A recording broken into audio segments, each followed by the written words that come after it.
المجرمة، يرفضون أن يتزحزحوا إلى الخارج برغم قنابل المسيلة للدموع وبرغم كل ما يطلقونه عليهم.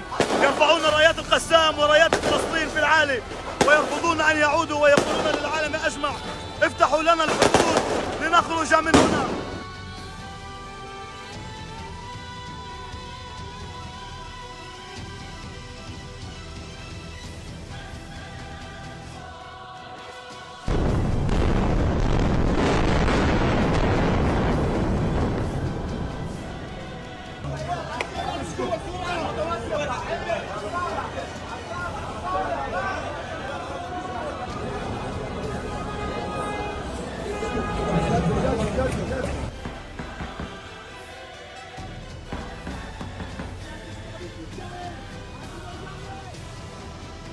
ها هم أبطال الشعب الفلسطيني من أمام السفارة الأمريكية المجرمة، يرفضون أن يتزحزحوا إلى الخارج برغم قنابل المسيلة للدموع.